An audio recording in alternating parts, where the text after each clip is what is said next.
Hi there, this is Matera, an ancient stone city in southern Italy. Today is February 28th, 2022. Russia just invaded Ukraine a few days ago. An unjust, illegal war, a transgression of human rights and decency and humanity and freedom that must not be tolerated or allowed to continue without serious opposition. I will be donating any profits from this video to help with Ukrainian relief efforts. I've already made a donation to Mercy Corps, an aid organization that I usually donate to in times like these.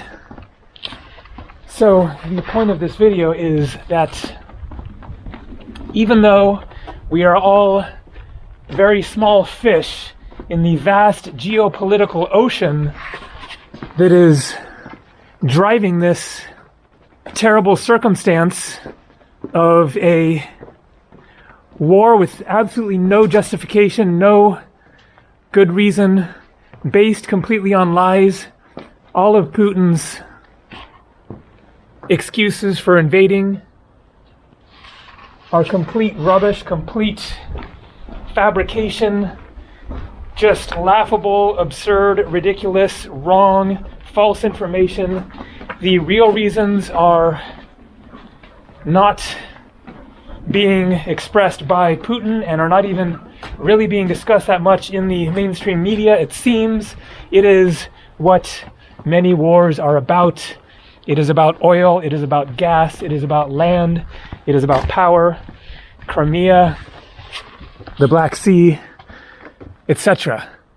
I highly recommend a video by Real Life Lore that was posted just a couple of days ago that really breaks down the true reasons for why this is happening, even though it seems really out of the blue to most of us and shocking, and even in the build up to it over the course of a very short period of time, just, a week or 10 days or maybe a couple weeks or whatever, that this was in the news that Putin was preparing for some sort of an attack. In reality, it has been building because of many, many different complicated circumstances for months, years, decades, centuries. It is complicated.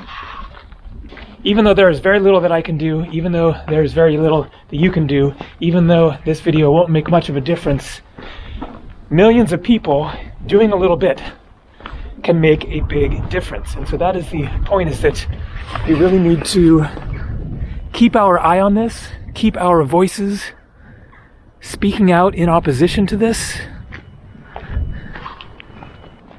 and exert our influence and effect on the world in whatever ways that we can. And that means, very likely, if possible, for those who can afford it, money. Even if it is $1, $5, $10, $50, $100, a couple $100, whatever. Millions of people donating to relief organizations that will help the Ukrainian people will make a difference. But much more than even money, then the voices of opposition right now are super important to do our best to repel Putin and his initiatives, his true aims, whatever exactly they might be. They are not going to be good, and they are not going to serve the global community in the years ahead if he actually gets what he wants, which may very well be, despite his claims that he's not planning to take over Ukraine. Nothing he says can be trusted. It is all lies. And we could potentially see Ukraine disappear, the borders dissolve, and Ukraine just become part of Russia. Now, the other important thing to keep in mind is that this is not just about Ukraine and Russia.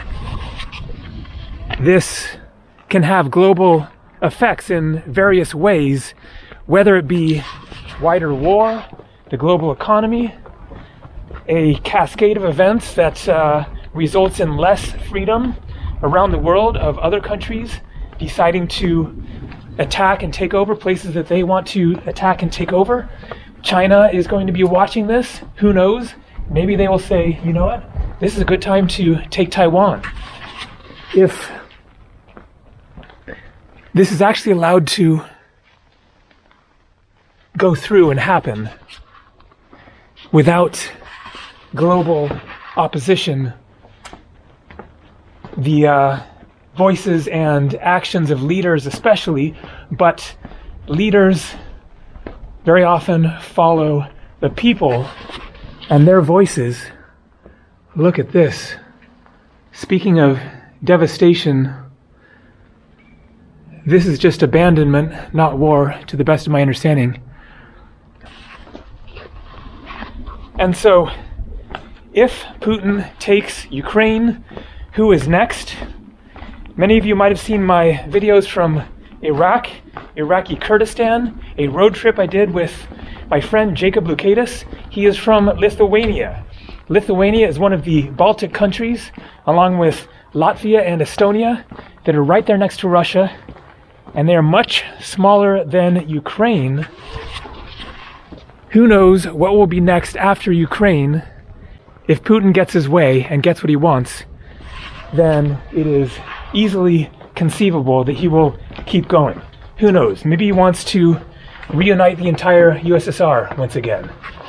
But this is a tremendously monumental event taking place, and we all need to do what we can, to whatever extent we feel called, to keep the conversation going, put our money into organizations that will help put the pressure on politicians, to put the pressure on Putin to back off, to make it clear that there are going to be serious consequences for Putin and for Russia if he continues, and keep applying the pressure intensely to do everything that we possibly can to try to repel this attack, support the Ukrainian people, and make sure that this stops, does not continue forward.